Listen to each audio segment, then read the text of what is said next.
Assalamualaikum dan salam sejahtera. Bersama saya Muhammad Syariza Mawang dalam Berita Pagi Sabah, edisi Khamis 2 September 2021. Sabah berjaya mencapai sasaran nilai ambang 40% vaksinasi lengkap bagi penduduk dewasa di bawah Pelan Pemulihan Nasional pada Selasa lalu. Sabah juga kini menghampiri 60% penduduk dewasa yang telah mengambil 1 dos vaksin. Sehubungan itu, kerajaan negeri membenarkan premis restoran memasang atau menyediakan meja di ruang legar atau kaki lima premis. Menurut kenyataan Menteri Kerajaan Tempatan dan Perumahan Datuk Seri Panglima Masidi Manjun, kebenaran tersebut berkuat kuasa hari ini dengan syarat sudah menyewa tapak tersebut daripada pihak berkuasa tempatan PBT dan juga tertakluk kepada prosedur operasi standard SOP yang sedang berkuat kuasa. Mengenai kes baharu COVID-19 di Sabah semalam, Datuk Masidi berkata kes harian susut 164 kes namun masih tinggi dengan 2,430 kes baharu yang menjadikan jumlah kumulatif kes kini 150,273 kes. Daripada jumlah kes baharu 1,732 kes dalam kategori 2, 652 kes kategori 1, 24 kes kategori 3, 5 kes kategori 4, 13 kes kategori 5 dan 4 kes lagi masih dalam siasatan.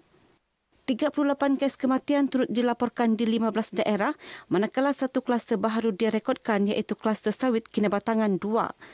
Kluster jenis tempat kerja ini berlaku di ladang sawit di Mukim Sukau, Kinabatangan. Kes indeks merupakan lelaki warga Indonesia 19 tahun, tanggungan seorang pekerja ladang tersebut. Setakat ini seramai 124 orang telah disaring dalam kluster ini dan kesemuanya positif termasuk 122 kes baharu yang dilaporkan semalam. Mengenai penguatkuasaan SOP, Datuk Masidi memaklumkan 390 kenderaan diarah berpatah balik daripada 32,336 kenderaan diperiksa di 164 sekatan jalan raya di seluruh negeri. 29 kompaun melanggar SOP COVID-19 turut dikeluarkan. Sebelum ke berita seterusnya, kita ikuti statistik terkini kes COVID-19 mengikut daerah dan kadar vaksinasi bagi Sabah.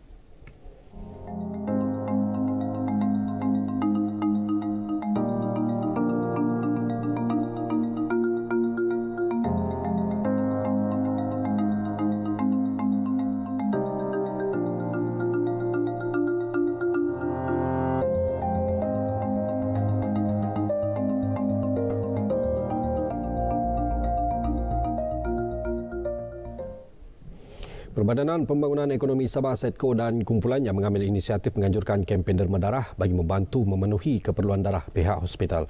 Pengurus Besar Kumpulan SEDCO, Datuk Pengiran Saifuddin Pengiran Tahir berkata, program itu bukan sahaja dapat meningkatkan kesedaran orang ramai menderma darah, malah membantu pihak hospital mengisi tabung darah yang semakin berkurangan berikutan pandemik COVID-19.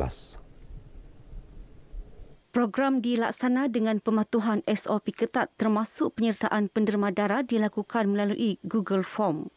Jadi program ini telah berlangsung selama 2 hari, kemarin dan hari ini.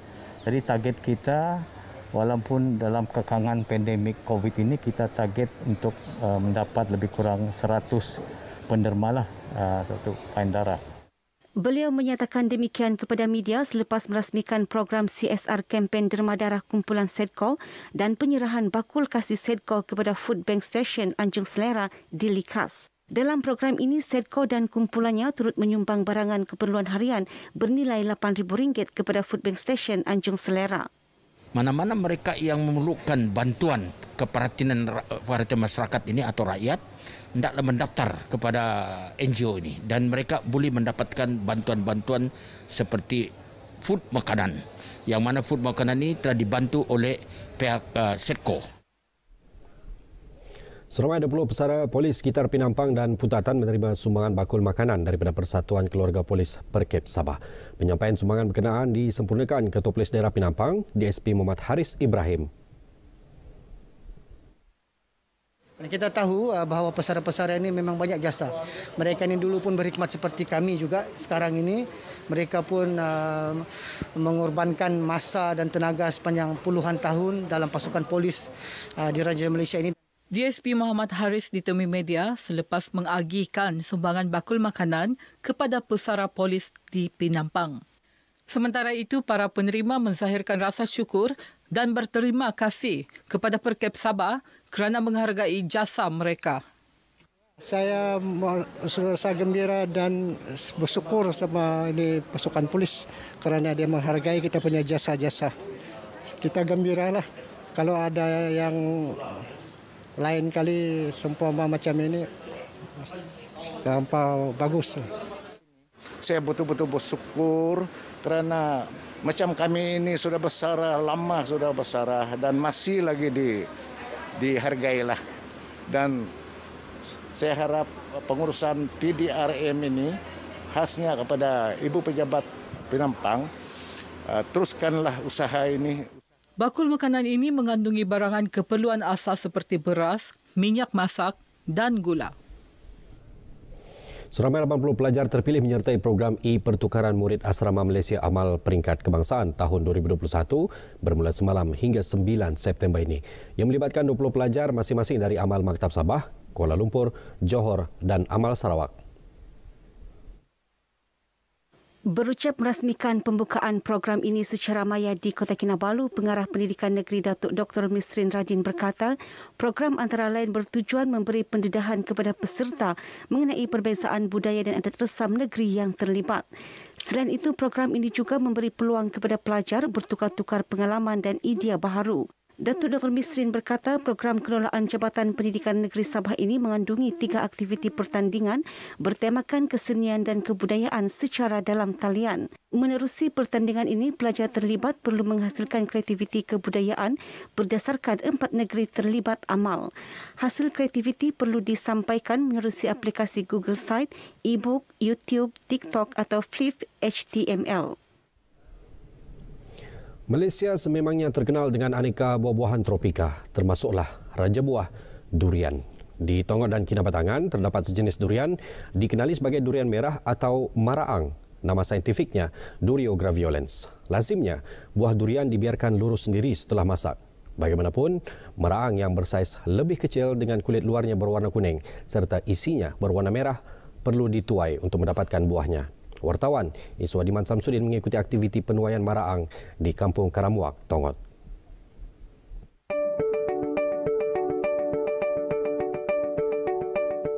Penuaian maraang merupakan acara turun-temurun setiap kali tibanya musim buah ini.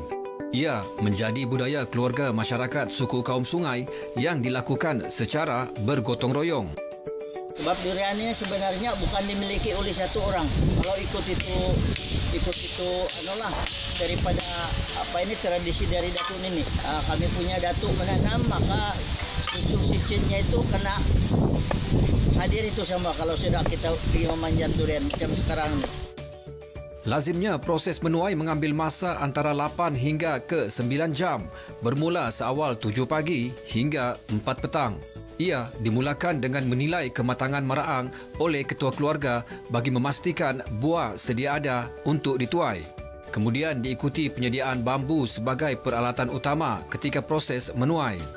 Bambu dijadikan sebagai papak dan buruan. Papak dalam bahasa suku kaum sungai membawa maksud anak tangga, manakala buruan adalah tiang penyokong anak tangga yang dibuat di pokok maraang. Pemasangan papak dan buruan mencecah sehingga ketinggian 80 kaki bertujuan memastikan proses mengindakot atau memanjat pokok lebih selamat sekaligus memudahkan kerja-kerja menyungkit atau mengait buah. Papak ini asalnya daripada bambu. Jadi bambu ini kita pilih yang bambu keras lah, yang boleh masuk di badan kayu kalau kita kasih lentak. Jadi untuk menguatkan inilah tadi yang pepak ini.